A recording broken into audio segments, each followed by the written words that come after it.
Hi dear friends, welcome to the CSS Learners Academy. The topic that we are going to discuss today is the Pakistan relationship with Iran. Iran is located at the southwestern border of Pakistan, and it consists of almost 850 kilometers of the boundary line between Pakistan and Iran. Both countries have maintained good relationships since the birth of Pakistan in 1947, as Iran was the first country to recognize Pakistan, whereas in return Pakistan is the first country which recognized the Iranian Revolution of 1979. Now when we talk about Iran, there are two different stages specifically. One of them is before the Iran before 1979 revolution and the afterwards. Before 1979, the head of the state of Iran, Raza Shah Pahlavi, and he remained tilted towards United States throughout the Cold War. First of all, we see that the relationship between Iran and United States was so strong that Iran was the fifth largest military of the world. And the ports of Iran, most famously the Bandar Abbas port of Iran, was something that the United States was looking at as a strategic port, because the further relationship throughout the region was going to be concluded through Iran. Iran is a country which is rich in natural resources, especially oil and gas, and is also located as a strategic location. Therefore, it was very important country for United States and remained so throughout the Cold War. Even we see that the Shiraz air base of Iran and the Peshawar air base of Pakistan, both of them used by the United States to carry out the spy missions against the Soviet Union. So we can see an atmosphere of trust was there between the two countries, United States and Iran. Therefore, Pakistan and Iran were very close to each other. We had different agreements on defense and enhancing the trade relationship, our cooperation in education, and especially curbing the terrorism. And one thing we have seen that Iran and Pakistan, both countries have always remained sincere to their commitments that were made between the both countries. As in the case of the war of 1965. In the war of 1965, when Pakistan was under an embargo from the United States, Iran is the country which helped Pakistani military in their fight against the Indian army. And then again in 1971, we have seen in 1971 that we don't talk about only SEATO and CENTO, but the Americans, being an ally of Pakistan, was not there to help the country in the most crucial times, whereas on the other hand we see that Iran was always there, and they have given Pakistan every opportunity, even the American arms and ammunitions, to fight against India. So that is kind of relationship where both countries interdepend on one another and always maintain the cordial relationship. After 1979, the situation was somewhat different. But it was not bad for both countries, as Pakistan recognized the revolution of 1979. But the situation was tough for Pakistan. Why it was so? Because 1979 is the year when there were tensions on the whole western border of Pakistan. One of the countries, Afghanistan, and the other one is Iran. We have seen that the Russian army, Red Army, was there in Afghanistan on the call of the Afghan government to fight against militancy. And on the other hand, in the same year, 1979, we had a revolution in Iran. The revolution in Iran was entirely a different concept. It was shocking for United States because it was the first country that United States trusted so much, and then the country announced that we are going to stand against United States and we are going to stand against Israel. Their narrative was death to America and death to Israel. Marg bar America, marg bar Israel. Why? Because Iran was of the view that the existence of Israel in the first instance is not legitimate, and secondly, the support of United States to the Israelis is something even more disastrous. Why? Because United Nations was an organization solely created to deal with such kind of disputes and to formulate an international law, international rules, regulations, which is known as international law, so that we can control the rising conflicts inside the world.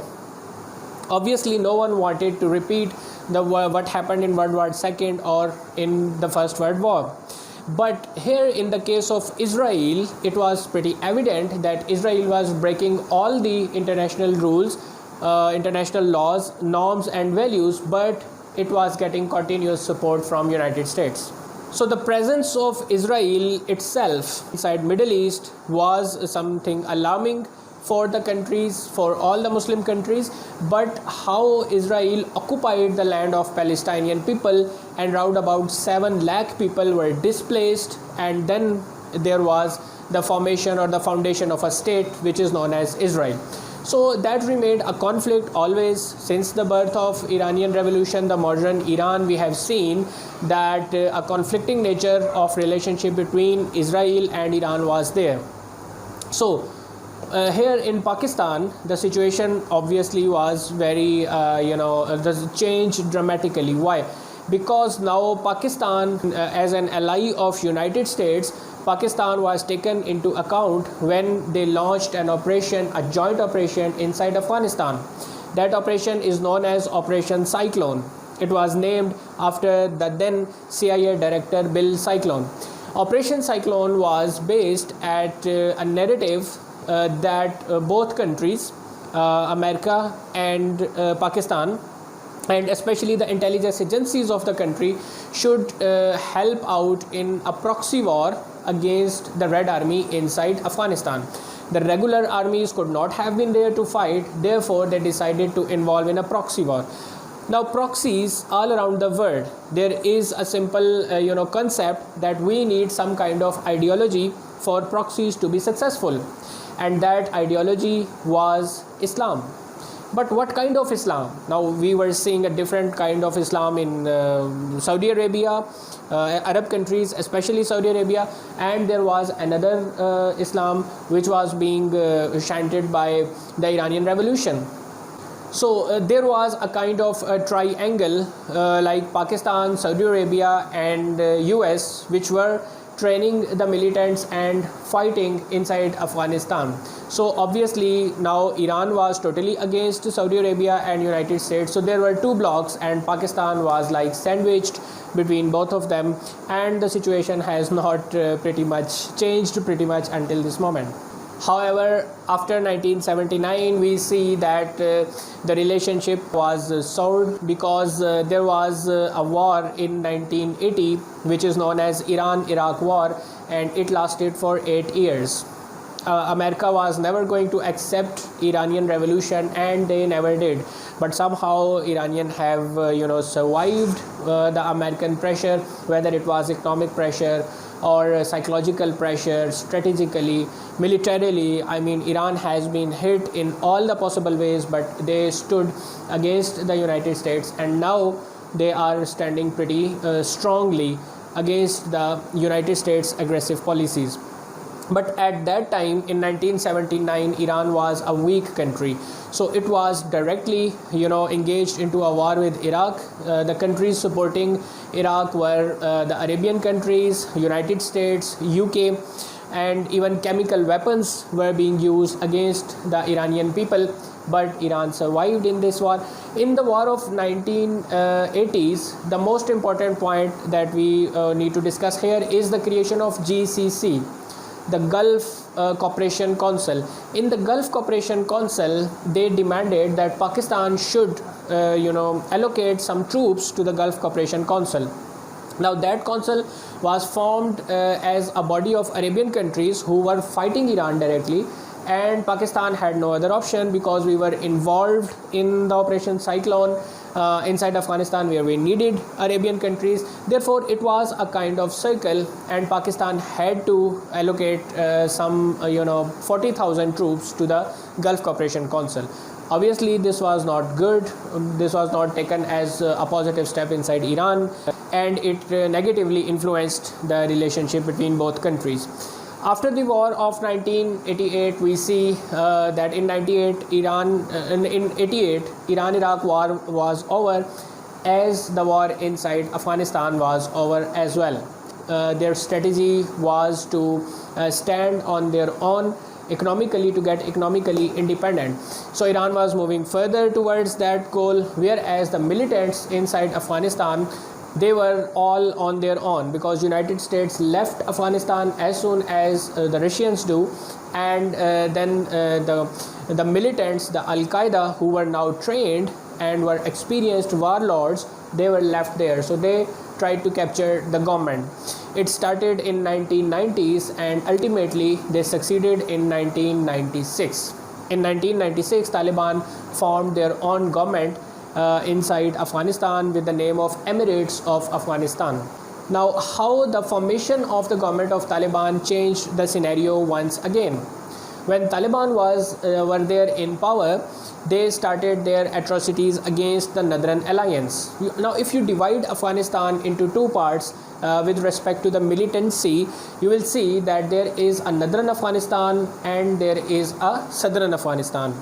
The organization which was working in Northern Afghanistan is known as Northern Alliance, and their headquarters was the Nangarhar province.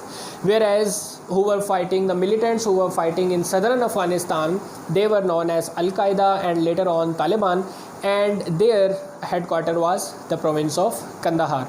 So now when Taliban were in the government in 1996, they started their revengeful activities against the people of Northern Alliance.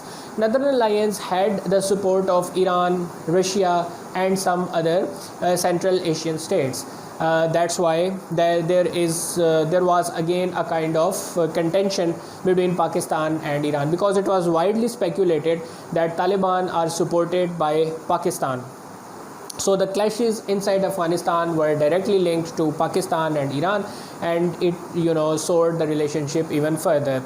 But then we see that a kind of cooperation was also there. Diplomatically, the countries were getting closer and closer, as 1995 is the year when Iran-Pakistan gas pipeline was signed. Iran-Pakistan gas pipeline, which is also known as the Peace Pipeline, was a project because Pakistan was facing a population explosion and our natural resources were not capable of bearing the burden of the growing population. Therefore, we had to import electricity and oil from different countries. So the government of People's Party, Prime Minister Benazir Bhutto was the Prime Minister at the time. So the government decided that we should have some kind of arrangement from our neighboring countries, because in this way the oil and gas will be much lesser cost as compared to importing it from the Arabian countries. In 1994, 2 years before this arrangement, in 1994, in the government of Mia Mohammad Nawaz Sharif, Pakistan made agreements with Saudi Arabia to import the oil which was required for the energy projects. But that was much costly because of the maritime distance between Pakistan and Saudi Arabia. But now Iran was the bordering country, and there is no maritime border between the both countries, as they are a land border. So it was much cheaper as compared to the oil we imported from Saudi Arabia. Iran-Pakistan gas pipeline has not been completed until this moment, unfortunately, because of the pressure from United States, but it is a very fruitful project. In the year 1999, India was also included in this Iran-Pakistan gas pipeline project, but later on, facing the American pressure, India also got out from the project, but the Pakistan-Iran gas pipeline project is still alive. Another important issue between Iran and Pakistan is to control the Baloch Insurgency. The province of Balochistan, which is known as Balochistan inside Pakistan, it is known as Sistan in Iran. So the Sistan-Balochistan province has always faced different kind of militant activities which were obviously dangerous for both countries. So both armies launched a grand operation in 1973. in the reign of Zulfikar Ali Bhutto, a joint operation was launched, and round about 1 lakh Pakistani troops were involved in that mission, and that was to clear out the border area of Balochistan and Sistan region. The main motive was to control the militancy and to control the smuggling as well. Mostly the smuggling was being done on the Iran-Pakistan border. But later on, as we see that the both countries were engaged jointly to control the militancy and the terrorism from the soil of each other, and that resulted in the positivity of relationship as well. The strength of the relationship between Iran and Pakistan can also be viewed when the war inside Yemen was started in 2015. Saudi Arabia, along with 9 other countries, launched the Operation Desert Storm in 2015 against Yemen. When the operation was launched, Saudi Arabia asked Pakistan to allocate their troops in the mission as well. But then there was the pressure from Iran that we should not involve in this war. So the Parliament of Pakistan decided that Pakistan will remain neutral. So that is the reason that because Iran and Saudi Arabia, both the countries, are the Muslim countries, and they both have an influence on Pakistan. And secondly, Pakistan has always voiced for the peace in the entire region, and they have not advocated for war or to stand with one side or other.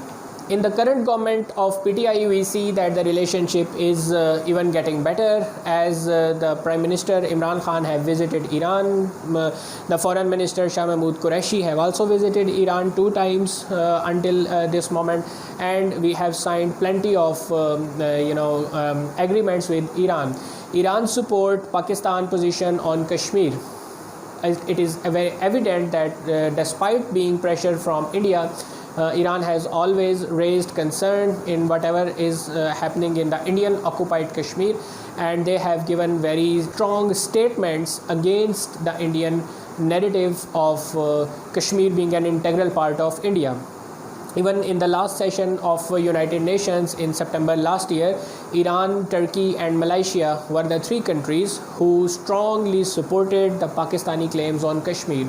And then even in the Kuala Lumpur summit, we see that these 3 countries were the leading countries who are kind of forming a bloc against the Arabian bloc, which is now going more and more inclined towards United States and are accepting Israel one by one.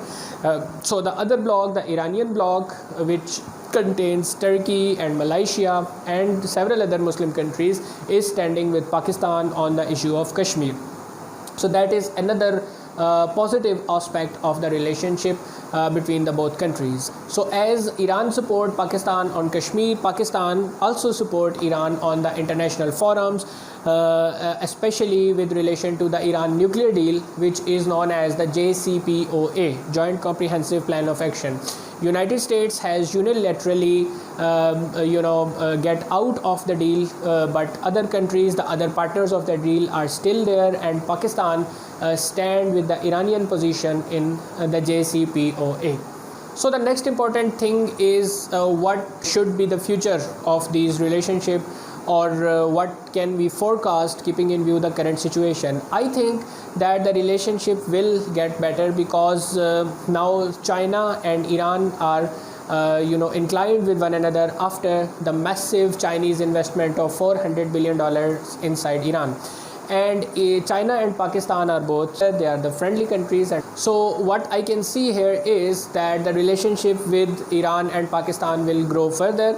The formation of the new bloc, which we see nowadays between China, Russia, Iran, Turkey and Malaysia, obviously Pakistan is going to be a part of this bloc, whereas on the other hand, the other bloc is United States, Israel, Saudi Arabia, UAE, Bahrain, Qatar, and all of these countries are getting in one line. So in these 2 blocks, what is the best option for Pakistan is obviously this bloc. The problem that we face today is that Saudi Arabia is not going to accept Pakistan being in a good relationship with Iran. And recently We have also seen what is happening currently in our country, unfortunately, after Pakistan complained about the behavior of Saudi Arabia regarding Kashmir. The foreign minister Shah Mahmood Qureshi stated that it has been a whole year that Pakistan is requesting again and again that the issue of Kashmir should be discussed in the meeting of foreign ministers of the Organization of Islamic Cooperation, but Saudi Arabia is blocking that request again and again. So the foreign minister Shah Mahmood Qureshi stated that if this behavior continues, we will think about joining the bloc which is ready to stand with Pakistan. This was a kind of a complaint that we did to Saudi Arabia, and I think that we have a right to do that. We are the brotherly friendly countries, and therefore that was our right. But what was the response of Saudi Arabia? The response was that Saudi Arabia, first of all, they stated that the amount we have given Pakistan in the time of need, Pakistan should pay the amount back instantly. And secondly, Saudi Arabia did not call anyone in the government of Pakistan, in the bureaucratic circles, in the military, but they sent a special jet to get a cleric out of Pakistan and invited him to Saudi Arabia. And after that, we have seen that after this Muharram, especially the 10th of Muharram, we have seen the sectarian clashes being erupted all over Pakistan through social media, practical efforts as well. Practical steps are being taken to fuel the issue of sectarianism as much as possible. And this is what was forecasted as well. So this is the condition, and I think that Pakistan is now facing immense pressure on both internal front and on external front, and we need to deal with these things very wisely, and which Pakistan is doing right now. So ultimately Pakistan would be required to join this bloc. We are not ready to accept Israel. We will not accept Israel until the solution of Palestine. We cannot depend on United States anymore, as they have used Pakistan for the last 70 years. We will discuss it further in the Pakistan-US relations. And third important thing is that Pakistan cannot leave China at any cost. So this bloc containing China, Iran and Russia, Turkey and Malaysia is going to be the final option for Pakistan. So this was our lecture for today. I think I have discussed all the important topics between Iran and Pakistan, and the expected question which can be asked about the decision of Pakistan between Saudi Arabia and Iran. What should be the way out? What should be the way forward? For further questions, you can contact me on this number. I maintain many WhatsApp groups where I used to help out the candidates on a daily basis. You can contact me. I will add you in the groups and we can discuss the issues further. And if there are any questions, you can ask in the comments or via email or the links that are provided below. Thank you very much for watching the video. Stay blessed. Allah Hafiz.